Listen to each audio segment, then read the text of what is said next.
Vice ganda super proud kay Vong Navarro, Vong naluha sa Showtime.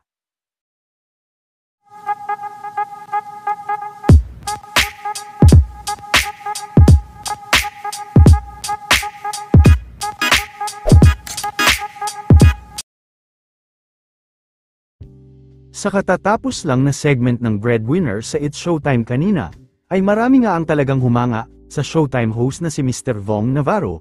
Kabilang na nga din dito si Vice na talagang natuwa nang i-reveal ng isang contestant na scholar siya umano ni Mr. Vong Navarro.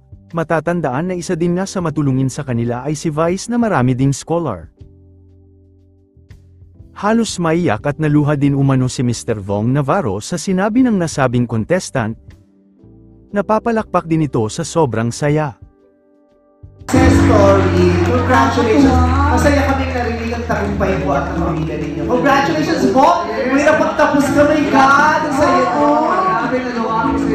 Wala namang lumuha, wala akong nakita. Naluluha pa lang po, hindi yung pinangungunahan mo. Wala naman ako nakita. Naluluha. Natiri-eye din eh, pero grabe po. Hindi, nagulat kasi ako eh. Jeff, Ang nagulat? Hindi, nagulat ako kasi parang medyo matagal na nga. Opo, pwede lang po. Binigay niyo po ako ng scholarship po. Para makapagtapos po.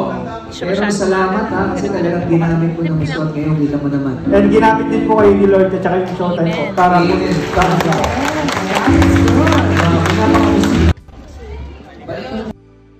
Yung mag-CCR po doon po ang daan natin, ha? Okay. Sige po. Balik ko. Ano yung noon natin? Single.